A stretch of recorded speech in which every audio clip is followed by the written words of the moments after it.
साकुता एक sigma male बनने की कोशिश करने वाला बंदा है, लेकिन असल में वो थोड़ा सा लूजर टाइप है और कॉलेज में उसकी कोई खास सेटिंग भी नहीं। लेकिन उसकी जिंदगी पूरी तरह तब बदल जाती है जब वो एक दिन एक अजीब की लड़की से टकरा जाता है। साकुता लाइब्रेरी में पढ़ रहा होता है, तभी वो एक लड़की को देखता है जो कुछ अजीब हरकतें कर रही होती है और हैरानी की बात ये होती है कि कोई उसे देख ही नहीं पा रहा होता। वो लड़की पूरी तरह इनविजिबल होती है, लेकिन साकुता उसे साफ साफ देख पा रहा होता है। पहले तो उसे लगता है कि शायद ये प्लेबॉय मैंशन से भटक कर आ गई, लेकिन फिर वो नोटिस करता है कि आसपास कोई भी उसे नहीं देख रहा। साकुता उसे लगातार घूरता रहता है और ये देखकर बनी गर्ल खुद हैरान हो जाती है कि कोई इंसान उसे देख कैसे पा रहा है। साकुता उसे बताता है कि वो उसे पहचानता है। वो है माई, उसके कॉलेज की सीनियर और एक फेमस सेलिब्रिटी जिसके पोस्टर हर जगह लगे रहते हैं। माई उसे सख्त लहजे में चेतावनी देती है कि जो कुछ आज देखा है सब भूल जाओ और उसकी जिंदगी में टांग मत अड़ाओ। अगले दिन साकुता सुबह उठता है तो उसकी बहन काइडे उसके बगल में सो रही होती है। काइडे कुछ ज्यादा ही चिपकू टाइप की है। साकुता उसे बोलता है कि अब अपने बेड पर सोया कर, ये कोई हॉस्टल नहीं है। काइडे सोचती है कि शायद साकुता सुबह सुबह ज्यादा ही एनर्जेटिक हो गया है और वही उसके ऐसे बिहेव करने की वजह है। कॉलेज जाते वक्त साकुता ट्रेन में अपने दोस्त किमिया के साथ होता है। वो उससे पूछता है तुझे बनी गर्ल्स पसंद है? किमिया हंसते हुए बोलता है भाई अगर कोई बनी गर्ल्स सामने आ जाए तो मैं आंख झपकाए बिना उसे देखता रहूं। साकुता उससे पूछता है कि अगर पब्लिक में कोई बनी गर्ल खड़ी हो तो क्या तू तब भी उसे घूरेगा? किमिया बिना सोचे हाँ बोल देता है पूरे कॉन्फिडेंस के साथ। जब वो दोनों कॉलेज पहुंचते हैं तो वहाँ माई भी होती है। साकुता किमिया से पूछता है कि क्या उसे माई दिख रही है? किमिया कहता है हाँ दिख रही है, पर ये हमेशा अकेली क्यों रहती है? साकुता को क्यूरियोसिटी होती है कि इतनी फेमस होने के बावजूद माई इतनी लोनली क्यों है। तभी किमिया की गर्लफ्रेंड साकी आ जाती है। वो किमिया को खींचकर कॉपचे में ले जाती है और साकुता को ऐसा घूरती है जैसे उसने उसका वाईफाई पासवर्ड चुरा लिया हो। साकुता को पता चलता है कि माई को अपने सेलिब्रिटी काम की वजह से काफी क्लासेस मिस करनी पड़ी थी, इसीलिए उसके ज्यादा दोस्त नहीं बन पाए। थोड़ी देर बाद साकी साकुता से लड़ने लगती है और बोलती है कि किमिया से दूर रहा कर। वो साकुता के पुराने हॉस्पिटल इंसिडेंट का जिक्र करती है और उसे डराने की कोशिश करती है, लेकिन साकुता शांति से बोल देता है कि इतनी इनसिक्योरिटी ठीक नहीं, हर समय मूड स्विंग में रहने से कुछ नहीं होता। शाम को साकुता स्टेशन पर माई को देखता है। एक क्रीपी लड़का उसकी फोटो लेने की कोशिश कर रहा होता है। साकुता बीच में आकर उसे रोक देता है और साफ साफ बोल देता है भाई ये इंस्टाग्राम रील नहीं है। माई साकुता को थैंक्स बोलती है और दोनों साथ में ट्रेन से घर लौटते हैं। रास्ते में साकुता मजाक में बोल देता है कि बनी आउटफिट देखकर उसका दिमाग थोड़ा बफरिंग में चला गया था। माई सीरियस होकर कहती है कि उसे अच्छा नहीं लगता जब लोग उसे सिर्फ टाइम पास समझते हैं। माई साकुता से पूछती है कि क्या उसके कॉलेज में कोई दोस्त नहीं है? साकुता हंसकर कहता है 2 है और वही काफी है। माई चाहती है कि साकुता अफवाहों को साफ करे, लेकिन साकुता कहता है कि लोग सच को भी अपनी मर्जी से बदल ही देते हैं। फिर साकुता उससे पूछता है कि उस दिन बनी कॉस्ट्यूम क्यों पहना था? माई बताती है कि वो बचपन से फेमस है, पहले अच्छा लगा फिर हर कोई पहचानने लगा और वो थक गई। वो चाहती थी कि एक ऐसी दुनिया हो जहाँ कोई उसे पहचाने ही ना। एक दिन वो एक्वेरियम गई और उसे लगा कि उसकी विश सच हो गई है। लोग उसे देख ही नहीं पा रहे थे। पहले लगा कोइंसिडेंस है, लेकिन कैफे मॉल हर जगह कोई उसे देख नहीं पा रहा था। इसीलिए उसने बनी कॉस्ट्यूम पहना ताकि पता चले कि कहाँ कहाँ लोग उसे नहीं देख पा रहे। बाद में वो दोनों ब्रेड लेने जाते हैं। कैशियर सिर्फ साकुता से बात करता है, माई को कंप्लीटली इग्नोर कर देता है। माई हैरान रह जाती है कि साकुता उसकी बातों पर भरोसा कर रहा है। साकुता बोलता है कि उसने पहले भी ऐसे केसेस देखे और वो इसे कहता है एडोलेसेंट सिंड्रोम। फिर साकुता उसे अपने अपार्टमेंट ले जाता है कुछ दिखाने के लिए। वो अपने कमरे में जाकर शर्ट थोड़ा ऊपर करता है और अपने चेस्ट पर एक पुराना स्कार दिखाता है। माई हल्के से उसे छूती है और साकुता अजीब सी आवाजें निकालने लगता है जैसे डॉक्टर ने इंजेक्शन लगा दिया हो। साकुता माई को समझाता है कि उसके चेस्ट पर जो निशान है वो भी एडोलेसेंट सिंड्रोम की वजह से ही है। वो उसे एक और एग्जाम्पल दिखाता है, अपने मोबाइल में एक फोटो जिसमें उसकी बहन काइडे के शरीर पर चोट जैसे निशान है। साकुता बताता है कि काइडे के साथ कभी कोई मारपीट नहीं हुई थी, उसे सिर्फ इंटरनेट पर बहुत ज्यादा ट्रोल किया गया था और बिना किसी वजह उसके शरीर पर अपने आप जख्म दिखने लगे थे। एक दिन साकुता खुद उठा तो उसके चेस्ट पर भी वैसा ही घाव था। उसे हॉस्पिटल जाना पड़ा और वहीं से ये अफवाह फैल गई कि उसने 3 छात्रों को कूट दिया है। अचानक काइडे कमरे में घुस आती है और माई को देखकर अजीब तरह से रिएक्ट करने लगती है। उसे लगता है कि साकुता किसी स्पेशल गेस्ट को घर ले आया है। साकुता तुरंत काइडे को शांत करता है। माई खुद को इंट्रोड्यूस करती है। ये सुनकर काइडे थोड़ा उदास हो जाती है कि अब उसे अपने भाई का अटेंशन दूसरों के साथ भी बांटना पड़ेगा। साकुता को यकीन हो जाता है कि माई का केस भी काइडे जैसा ही है, पूरी तरह एडोलेसेंट सिंड्रोम। साकुता माई को सलाह देता है कि उसे दोबारा शो बिजनेस में लौट जाना चाहिए क्योंकि दिल से वो वही चाहती है। ये बात माई को गुस्सा दिला देती है। उसे लगता है कि साकुता उसे समझ ही नहीं पाया। वो वहाँ से चली जाती है और कई दिनों तक कॉलेज नहीं आती। साकुता ये जानने की कोशिश करता है कि माई ने आखिर एक्टिंग छोड़ी क्यों थी, लेकिन जहाँ देखता है वहाँ बस बेकार की अफवाहें ही मिलती हैं। उसी दौरान उसकी पार्ट टाइम जॉब पर एक फीमेल रिपोर्टर फुतुबा नहीं बल्कि फुमिका उसे बार बार परेशान करती है। वो साकुता के हॉस्पिटल इंसिडेंट पर स्टोरी बनाना चाहती है, लेकिन साकुता हर बार मना कर देता है। कॉलेज में साकुता अपनी दूसरी दोस्त फुतुबा से बात करता है। वो उससे पूछता है कि क्या कोई इंसान सच में इनविजिबल हो सकता है। फुतुबा उसे एक थ्योरी समझाती है, कोई चीज तब तक एग्जिस्ट करती है जब तक कोई उसे ऑब्जर्व कर रहा हो। अगर कोई देख ही नहीं रहा तो वो चीज धीरे धीरे गायब हो सकती है। ये सुनते ही साकुता घबरा जाता है। उसे एहसास एहसास होता है कि माई तब तक दिखती थी जब तक वो फेमस थी। अब जब लोग उसे देख ही नहीं पा रहे तो कहीं वो सच में गायब ना हो जाए। वो भागते हुए अपने अपार्टमेंट पहुंचता है। बाहर माई बैठी होती है, भूखी और थकी हुई, क्योंकि लोग उसे देख नहीं पा रहे। वो कुछ खरीद भी नहीं पा रही थी। अगले दिन फुतुबा साकुता को इस सिंड्रोम की थ्योरी समझाती है। वो बताती है कि अगर एक डिब्बे में बिल्ली रखी हो और डिब्बा बंद हो तो जब तक हम उसे खोल कर नहीं देखें हम नहीं जान सकते कि बिल्ली ठीक है या नहीं। मतलब कोई चीज तभी सच में होती है जब कोई उसे देख रहा हो। कुछ हफ्तों बाद साकुता और माई साथ में ग्रोसरी शॉप जाते हैं, बिल्कुल किसी कपल की तरह। माई बताती है कि वो जिस चीज को छूती है, जैसे गाजर या सामान, वो भी कुछ देर बाद गायब हो जाता है। साकुता मजाक मजाक में अपना चांस देखता है और बोलता है, तो क्या तुम मेरा हाथ पकड़ोगी तो मैं भी गायब हो जाऊंगा। माई इसे इन्विटेशन समझ लेती है और उसका हाथ पकड़ लेती है। वो टीज करती है कि उसके दिमाग में अजीब अजीब ख्याल चल रहे हैं। साकुता बिना झिझक बोल देता है कि हाँ, पूरा इमेजिनेशन मोड ऑन है। माई अपनी मैच्योर चालें दिखाती है और उसका हाथ और कसकर पकड़ लेती है। बाद में साकुता माई का अपार्टमेंट देखने के लिए एक्साइटेड होता है, लेकिन माई मना कर देती है। वो अभी भी उस बात से नाराज होती है जब साकुता ने उसे सेलिब्रिटी बनने की सलाह दी थी। माई कहती है कि साकुता नहीं जानता कि उसने एक्टिंग छोड़ी क्यों थी। तभी साकुता खुलासा करता है कि वो सब जानता है। वो बताता है कि माई ने एक्टिंग छोड़ी अपनी माँ से बदला लेने के लिए, क्योंकि उसकी माँ ने उसकी मर्जी के बिना उससे स्विमसूट फोटोशूट करवाया था। ये सुनते ही माई उसे थप्पड़ मार देती है और उसके पुराने जख्म और यादें ताजा हो जाती है। उसे याद आता है कि कैसे उसकी माँ ने उसे सिर्फ पैसा कमाने का जरिया बना लिया था। साकुता उसे समझाता है कि यही गुस्सा और यही दर्द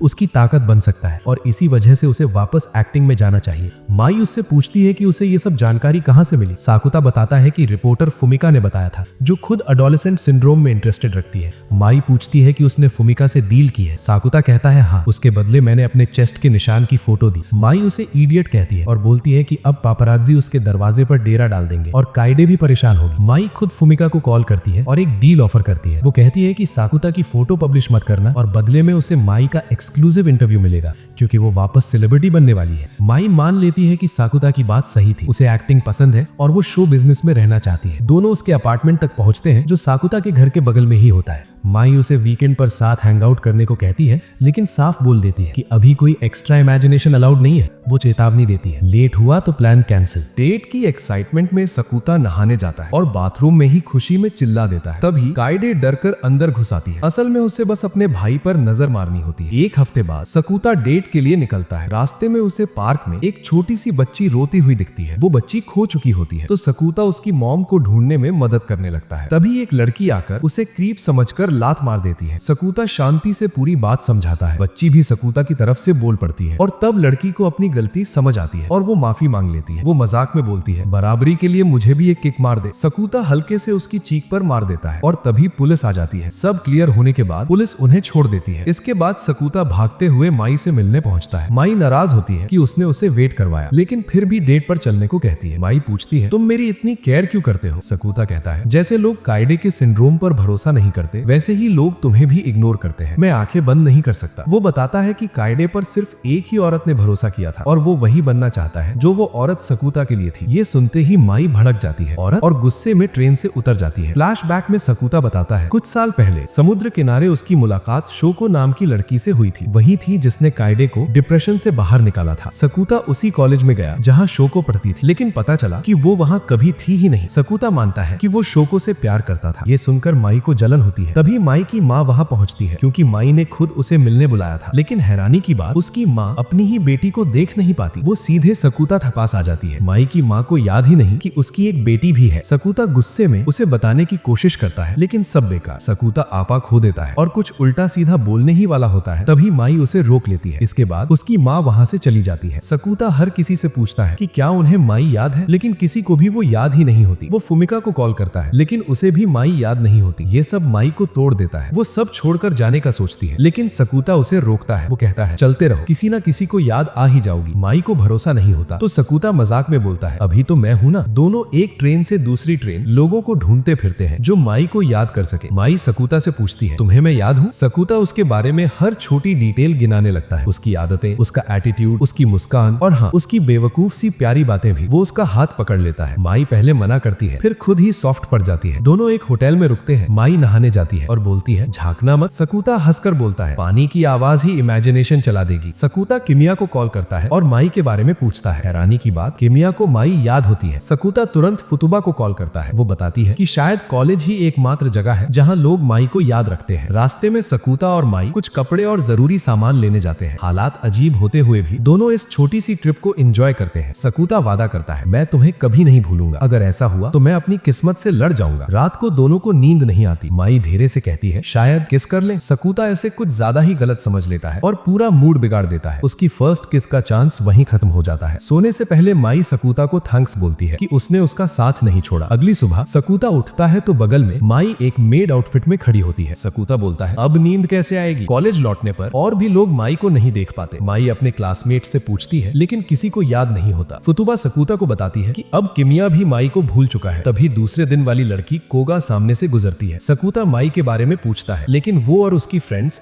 सकुता को अजीब समझ लेती है। फुतुबा पूरी ब्रेन पावर लगाकर एक कंक्लूजन पर पहुंचती है कि जो लोग सो जाते हैं वो माई को भूल जाते हैं। सकुता को झटका लगता है। उसे समझ आता है कि अगर वो उस रात सो गया होता तो वो भी माई को भूल जाता। स्कूल के बाद सकुता अपने पार्ट टाइम जॉब पर चला जाता है, लेकिन उस वक्त सकुता का दिमाग कहीं और ही अटका होता है। उसके दिमाग में बस माई और एडोलेसेंट सिंड्रोम घूम रहा होता है। वो स्टोर पर जाता है और एनर्जी ड्रिंक्स खरीद लेता है। घर आकर वो अपनी डायरी खोलता है और अब तक जो कुछ भी हुआ सब डिटेल में लिख देता है ताकि अगर भूल भी जाए तो सच उसके पास रहे। अगली सुबह सकुता उठता है तो हालत ऐसी होती है जैसे जिंदगी भर सोया ही ना हो। ये देखकर माई को हल्का सा एक आ जाता है। दोनों साथ साथ कॉलेज जाते हैं। माई अब भी होपफुल रहती है कि शायद आज कोई उसे देख ले। आज एग्जाम का पहला दिन होता है। सकुता नींद में झूलते हुए पेपर स्ट्रगल करके लिख रहा होता है। बाद में वो फुतुबा से मिलता है और तभी उसे समझ आता है फुतुबा सो चुकी और उसे माई याद ही नहीं है। सकुता जानबूझकर लगातार खुद को जगाए रखता है। दिन बीतते जाते हैं और उसकी हालत और खराब होती जाती है। ये सब माई नोटिस कर लेती है। एक दिन सकुता फिर से एनर्जी ड्रिंक खरीद रहा होता है। तभी माई उसे पकड़ लेती है। माई कहती है, मैं तुम्हें पढ़ा दूंगी। सकुता मान जाता है लेकिन शर्त रखता है कि वो बनी कॉस्ट्यूम पहनेगी। माई हंसकर बोलती है, अगर परफेक्ट स्कोर आया तो रिवॉर्ड मिलेगा। सकुता मजाक में कुछ ज्यादा ही अजीब मांग रख देता है जिसे माई साफ मना कर देती है। फिर सकुता एक और डेट मांगता है और माई हाँ कह देती है। दोनों पढ़ाई शुरू करते हैं। माई उसे एग्जाम्पल बनाकर समझाती है और जापानीज अल्फाबेट में सिक्योरिटी और गारंटी का फर्क बताती है। सकुता बीच बीच में उसे टीज करता है और माई उसे किताब मार देती है। कुछ घंटे बीतते हैं। माई अपनी एक अजीब सी फैमिली स्टोरी बताती है और माहौल हल्का हो जाता है। अचानक सकुता पढ़ते पढ़ते सो जाता है। तभी पता चलता है माई ने उसके ड्रिंक में स्लीपिंग मेडिसिन मिला दी थी। माई धीरे से कहती है, इतनी कोशिश करने के लिए धन्यवाद। वो रोते हुए उसे अलविदा कहती है क्योंकि उसे लगता है कि सकुता अब उसे भूल जाएगा और वो फिर से अकेली रह जाएगी। अगली सुबह काइडे सकुता को उठाती है कि वो लेट हो रहा है। सकुता उठता है तो उसके बेड से बनी कॉस्ट्यूम गिर जाता है। काइडे समझती है कि ये उसके लिए है और अजीब रिएक्शंस देने लगती है। सकुता अपनी डायरी खोलता है। उसमें लिखा होता है, 1 महीने पहले मैं एक बनी गर्ल से मिला था, उसका नाम माई है। सकुता को डायरी पर भरोसा करना पड़ता है लेकिन उसका दिमाग मानने को तैयार नहीं होता। वो कॉलेज जाता है। किमिया बोलता है, लगता है आजकल ठीक से सो रहा है। तभी सकुता को अजीब सा एहसास होता है जैसे कोई उसे घूर रहा हो। फुतुबा उसे एक लेटर देती है। उसमें लिखा होता है, ऑब्जर्वेशन किसी के होने का सबूत। फुतुबा कहती है कि ये लेटर उसे नोटबुक में मिला लेकिन उसे याद नहीं कि उसने ये कब लिखा। लेटर में लिखा होता है, अगर लोग किसी को इग्नोर कर रहे हैं तो उस इग्नोरेंस को ओवरराइड करना पड़ेगा। एग्जाम शुरू होता है। सकुता फिर से सिक्योरिटी और गारंटी में अटक जाता है। अचानक उसे किसी के पढ़ाने की याद आती है। माई की सारी मेमोरीज उसके दिमाग में फ्लड हो जाती है। उसकी आंखों से आंसू निकल आते हैं। उसे याद आ जाता है वो बनी गर्ल जिससे वो प्यार करने लगा था। सकुता क्लास से भागता है। वो ठान लेता है कि स्टेटस को तोड़ेगा। वो चाहता है कि लोग उस लड़की को भूलना बंद करें जिसे वो सबसे ज्यादा चाहता है। खुले मैदान में सकुता सारी हिम्मत जुटाकर चिल्लाकर बोलता है, मैं माई से प्यार करता हूँ। लोग सोचते हैं ये कोई प्रैंक है और इग्नोर कर देते हैं लेकिन सकुता रुकता नहीं। वो बार बार चिल्लाता है कि वो उसे कितना चाहता है, कि वो उसके साथ फ्यूचर देखता है। धीरे धीरे स्टूडेंट्स बाहर आने लगते हैं। तभी माई सामने आ जाती है। वो दौड़कर सकुता के पास आती है और उसे एक जोरदार थप्पड़ मार देती है क्योंकि वो उसे भूल गया था। माई कहती है कि वो उसे माफ नहीं करेगी। सकुता उसे कसकर पकड़ लेता है और छोड़ने से मना कर देता है। माई उसके पैर पर जोर से पैर रखती है। सकुता दर्द में चीख पड़ता है लेकिन फिर भी मुस्कुरा देता है। वो माई की आंखों में देखकर कहता है, सिर्फ पसंद नहीं करता, मैं तुमसे सच में प्यार करता हूँ। सकुता उसे बताता है कि वो उसे बहुत बहुत पसंद करता है। माई हल्की मुस्कान के साथ कहती है, ये बात 1 महीने बाद फिर कहना, अभी तो मैं मोमेंट में बह गई हूँ। सकुता बिना सोचे बोल देता है, कोई दिक्कत नहीं, मैं रोज कह दूंगा। तभी सबका ध्यान अपनी तरफ खींचते हुए माई जोर से चिल्लाकर कहती है कि सकुता के बारे में ये अफवाह कि उसने किसी को हॉस्पिटल भेजा था पूरी तरह झूठ है। सकुता घबरा जाता है कि अब टीचर डांटेंगे लेकिन माई उसका हाथ पकड़कर कहती है, डरो मत, मैं तुम्हारे साथ हूँ। 1 हफ्ते बाद सब कुछ नॉर्मल हो जाता है। सकुता के दोनों दोस्त किमिया और फुताबा उसे एक साथ सिग्मा मेल भी और चमन भी बोलते हैं क्योंकि उसने भीड़ के खिलाफ जाकर सच के लिए आवाज उठाई थी। कुछ हफ्तों बाद काइने सुबह टीवी पर न्यूज देख रही होती है जहां जापान जर्मनी को फुटबॉल में हरा देता है। कॉलेज में किमिया सकुता के अजीब हेयरकट का मजाक उड़ाता है। लंच के समय फुताबा अचानक टपक पड़ती है। माई सकुता के लिए लंच लेकर आती है। सकुता उसे टीज करता है कि वो अब फुल टाइम कुक बन गई है। दोनों साथ बैठकर खाते हैं। सकुता कैजुअली पूछता है, मेरी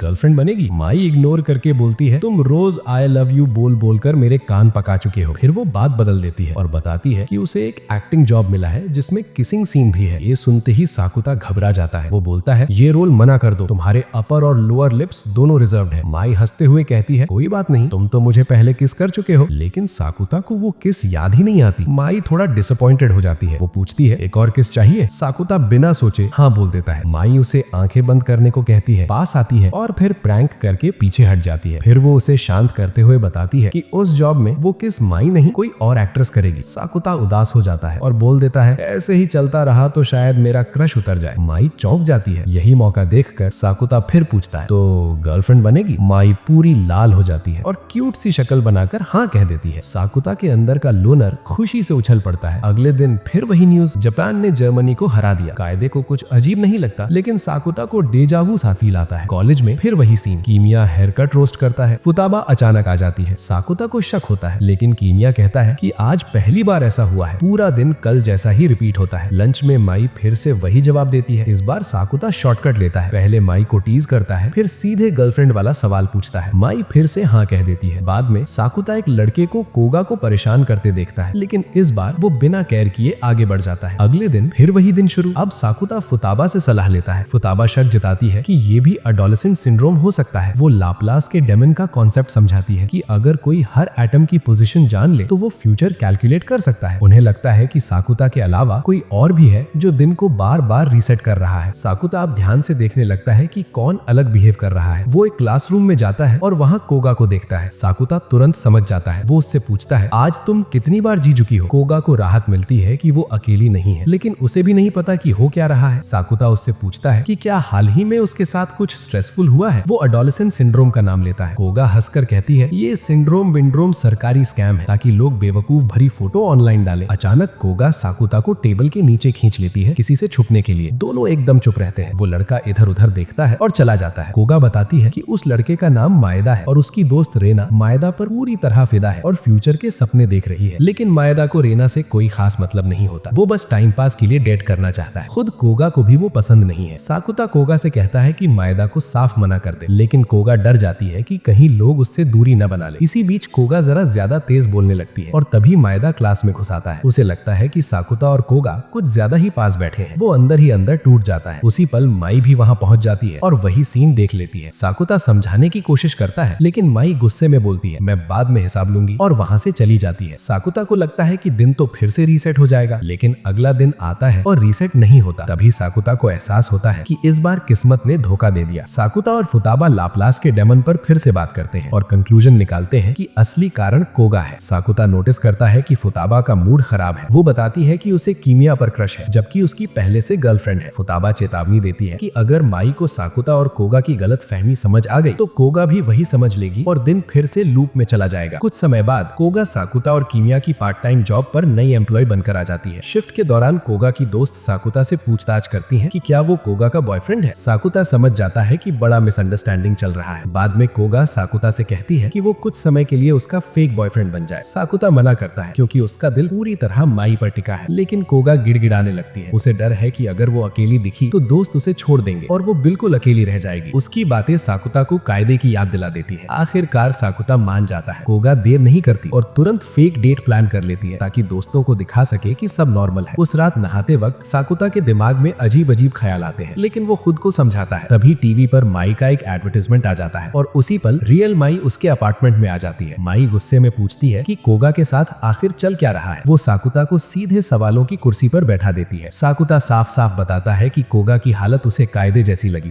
और वो नहीं चाहता कि कोगा भी अकेली पड़ जाए। माई उसे डांटती है, लेकिन आखिर में उसे एक मौका देती है। वो साफ कहती है, लॉयल्टी मुझे दिखानी पड़ेगी। साकुता फिर कोई उल्टी सीधी बात करने ही वाला होता है कि माई उसे चुप करा देती है। वो बताती है कि उसे काम पर जाना है और जाते जाते साकुता को एक बैग थमा देती है। साकुता सोचता है कि ये कोई और चीज है, लेकिन माई बताती है कि ये कायदे के लिए ड्रेस है ताकि उसका कॉन्फिडेंस बढ़े। दरवाजा खुलता है और कायदे सब सुन चुकी होती है। माई कायदे को ड्रेस देती है। कायदे खुश होकर माई को फ्यूचर सिस्टर इन लॉ बोल देती है। साकुता माई को थैंक्स बोलता है कि वो उसकी बहन के लिए इतनी प्यारी है। माई हंसकर चेतावनी देती है, कोगा के मामले में जरा संभल कर रहना। अगले दिन साकुता कीमिया से मायदा के बारे में पूछता है। उसे पता चलता है कि मायदा पहले से रिलेशनशिप में और बस लोगों को इस्तेमाल करता है। ये जानकर साकुता को गुस्सा आता है। वो ठान लेता है कि कोगा को प्रोटेक्ट करेगा। साकुता कोगा से मिलने जाता है और उनकी फेक डेट शुरू होती है। वो हल्के मजाक में कोगा की तारीफ करता है जिससे वो शर्माने लगती है। डेट के दौरान कोगा साकुता से उसका फोन नंबर मांग लेती है, लेकिन साकुता के पास फोन नहीं होता। आखिर सिग्मा लोगों को जिंदगी जीने के लिए फोन की जरूरत नहीं होती। पूरी रात कोगा अपनी दोस्तों से बातें करती रहती है, कभी एनिमे कैरेक्टर्स पर चर्चा तो कभी बेकार के टॉपिक्स। इसी वजह से वो अगली सुबह काफी सुस्त लगती है। कोगा बताती है कि उसने ये सब इसलिए किया ताकि वो अपने फ्रेंड ग्रुप से अलग न पड़ जाए। साकुता सोचता है कि ये लड़की अंदर से काफी उलझी हुई है। दोनों एक्वेरियम जाते हैं और एक फोटो खिंचवाते हैं। फोटो में साकुता ऐसा दिखता है जैसे उसे जिंदगी बहुत मजेदार लग रही हो। वो पेंगुइन्स को देखकर हंसता है और बोलता है कि ये ऐसे चलते हैं जैसे हमेशा एग्जाम देने जा रहे हो। थोड़ी देर बाद कोगा अपने पास्ट के बारे में बताती है। वो बताती है कि पहले वो बहुत अलग दिखती थी, फिर उसे टोक्यो आना पड़ा और खुद को बदलना पड़ा ताकि लोगों में फिट हो सके। उसे नया वर्जन पसंद है, लेकिन फिर भी उसे लगता है कि वो कभी कभी फेक बन रही है। साकुता उसे समझाता है कि इंसान वही होता है जो वो खुद को बनाता है और अगर नया रूप उसे पसंद है तो उसी को अपनाना चाहिए। अचानक बीच पर एक लड़की घबराई हुई दिखती है। उसका नाम यानामी होता है। उसका फोन स्ट्रैप कहीं गिर गया होता है। कोगा मदद करना चाहती है, लेकिन यानामी मना कर देती है और बोलती है कि वो अलग फ्रेंड ग्रुप से है। साकुता उसे ज्यादा भाव नहीं देता और दोनों स्ट्रैप ढूंढने निकल पड़ते हैं। साकुता अपनी तेज नजर लगाता है और स्ट्रैप ढूंढ निकालता है। कोगा जल्दी में उसे उठाने जाती है और थोड़ी गीली हो जाती है। अगले दिन कोगा को सर्दी लग जाती है। साकुता उससे मिलने जाता है, खाना लेकर आता है और हल्की फुल्की छेड़छाड़ करता है। कोगा पूछती है कि वो उसके लिए इतना सब क्यों कर रहा है। साकुता हंसते हुए कहता है क्योंकि तुम खास हो। वो उसे घर पर आराम करने को कहता है, लेकिन कोगा मना कर देती है। उसे डर है कि अगर वो गायब रही तो दोस्त क्या सोचेंगे। साकुता उसे समझाता है कि एक सच्चा इंसान काफी होता है पूरी दुनिया के लिए। कुछ दिन बाद कोगा साकुता को पीचेस गिफ्ट करती है। साकुता मजाक में सोचता है कि आज की शाम काफी मीठी होने वाली है। बाद में कोगा पूछती है कि माई के साथ क्या हुआ था। साकुता बताता है कि हालात अलग होते तो शायद सब कुछ अलग होता। कोगा पूछती है कि क्या माए ने कभी पसंद है बोला। साकुता को एहसास होता है कि उसने ऐसा कभी नहीं सुना। रात को माए का कॉल आता है, सिर्फ साकुता की आवाज सुनने के लिए। साकुता खुश हो जाता है। माए मजाक में कोगा को उसकी नई स्पेशल फ्रेंड बोलती है और थोड़ा जेलस भी हो जाती है। दोनों जॉब्स पर बात करते हैं। साकुता बोलता है कि उसका सपना है साल में एक बार काम करने का। अगले दिन किमिया फुताबा से मिलने आता है। फुताबा घबरा जाती है और साकुता को देखकर पैनिक हो जाती है। साकुता बिना कुछ बोले वहां से चला जाता है। वो जानता है कि किमिया इतना जल्दी कुछ समझने वाला नहीं है। बाद में सब ये कंक्लूड करते हैं कि टाइम लूप इसलिए रुका क्योंकि कोगा अब अपनी जिंदगी से खुश है, लेकिन कोगा को खुद ये बात अभी पता नहीं। फिर सारा साकुता से लड़ने लगती है और किमिया से दूर रहने को कहती है। असल में वो फुताबा से जेलस होती है। साकुता उसे शांत होने को कहता है, जिससे वो और भड़क जाती है। अगले दिन साकुता सारी बात किमिया को बता देता है। किमिया वादा करता है कि वो सिचुएशन संभालेगा। वो पूछता है कि साकुता और कोगा का रिश्ता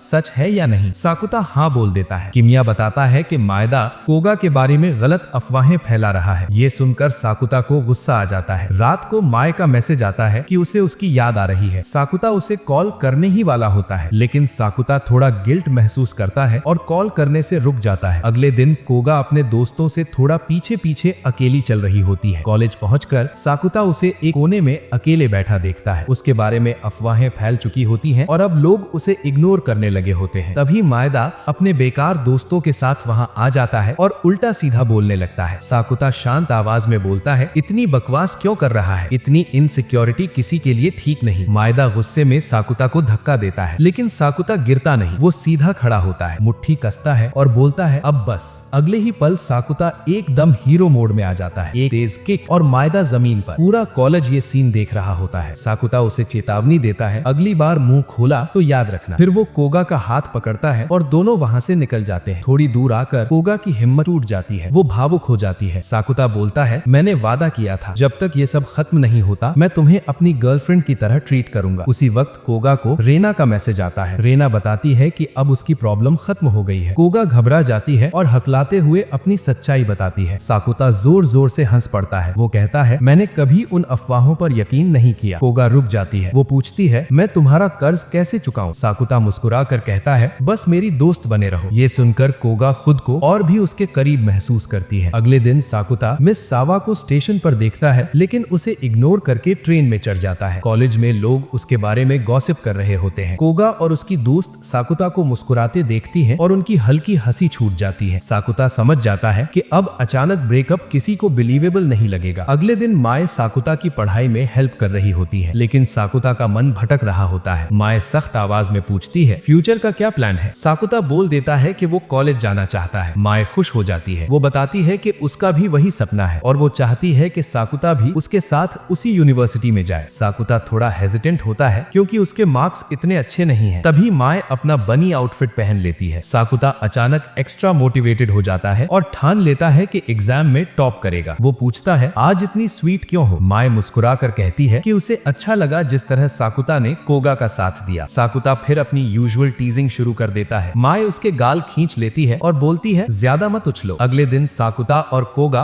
डेट पर जाते हैं। वो दोनों शॉपिंग करते हैं, हंसते हैं और फ्यूचर की बात करते हैं। कोगा साफ साफ कहती है कि माए और साकुता के रिश्ते को सपोर्ट करती है। साकुता बताता है कि फेक रिलेशनशिप कैसे खत्म करेंगे। कोगा एक बिलीवेबल प्लान बनाती है ताकि लोग सवाल न पूछें। कुछ दिन बाद साकुता की बहन उसे उठाती है। लोग उससे समर वेकेशन के प्लान्स पूछते हैं। वो हंसकर बोलता है, खाना, सोना और आराम। आखिरकार वो दिन आ जाता है जब साकुता और कोगा अपनी आखिरी डेट पर जाते हैं। बीच पर दोनों बहुत मजा करते हैं, कॉर्न खाते हैं, पानी में खेलते हैं, सैंड कासल बनाते हैं। ये डेट कोगा के लिए खास बन जाती है। शाम को कोगा साकुता को थैंक यू बोलती है और गुड बाय कह देती है। इस तरह उनकी छोटी सी फेक लव स्टोरी खत्म हो जाती है। मीठी सी फेक रिलेशनशिप के बाद दोनों अच्छे मन से अलग हो जाते हैं। कोगा साकुता को उसके सपनों के लिए बेस्ट विशेस देती है और मुस्कुरा कर अलविदा कह देती है। अगले दिन साकुता की बहन उसे उठाती है, लेकिन साकुता को कुछ अजीब महसूस होता है। वो समझ जाता है कि दिन फिर से रिपीट हो गया है। वो भागकर कोगा के पास जाता है और पूछता है कि क्या उसके साथ भी दिन दोबारा रिपीट हो रहा है। कोगा मना कर देती है। वो कहती है कि उसके लिए सब नॉर्मल है। साकुता कंफ्यूज हो जाता है। वो फुताबा के पास जाता है। फुताबा शांत दिमाग से पूरी बात समझती है और कंक्लूजन निकालती है। वो बताती है कि कोगा झूठ बोल रही है। वो चाहती है कि ये रिश्ता चलता रहे ताकि साकुता धीरे धीरे उसके करीब आ जाए। अगला दिन आता है, फिर वही डेट, बीच, भुट्टा, पानी में खेल, रेत के घर और बर्फ वाली मिठाई। अगला दिन भी वही, तीसरी बार भी वही। चौथी बार साकुता को पूरा यकीन हो जाता है कि कुछ गड़बड़ है। इस बार वो प्लान बदल देता है। वो कोगा को बीच की जगह दूसरे शहर ले जाता है। दोनों घूमते हैं, स्नैक्स खाते हैं और मंदिर जाते हैं। मंदिर में साकुता मजाक में एक विश लिखता है और कोगा को डराता है, भगवान से झूठ बोला तो कॉन्फिडेंस और कम हो जाएगा। कोगा घबरा जाती है और जल्दी से अपना नाम लिख देती है। साकुता उस विश को लटका देता है। कोगा और भी नर्वस हो जाती है। वो वापस बीच जाने को कहती है, लेकिन साकुता मना कर देता है। वो सीधे कहता है, अब झूठ बंद करो। कोगा बात टालने की कोशिश करती है, लेकिन साकुता साफ बोल देता है। वो कहता है कि उसकी फीलिंग्स माए के लिए कभी नहीं बदलेंगी, चाहे दिन 1000 बार क्यों न रिपीट हो। अचानक बारिश शुरू हो जाती है। कोगा टूट जाती है। वो रोते हुए अपनी सच्चाई बता देती है। वो कहती है कि उसे लगा था कि बार बार डेट दोहराने से वो साकुता का दिल बदल देगी। शुरू में वो बस एक अच्छी दोस्त बनना चाहती थी जो साकुता और उसकी पसंदीदा लड़की को सपोर्ट करे, लेकिन हर रीस्टार्ट के साथ उसकी फीलिंग्स कम होने की जगह और बढ़ती चली गई। वो रोते हुए कहती है, मुझे समझ नहीं आ रहा कि ऐसा क्यों हुआ। बारिश के बीच कोगा खड़ी होती है और साकुता खामोशी से उसकी बात सुनता है।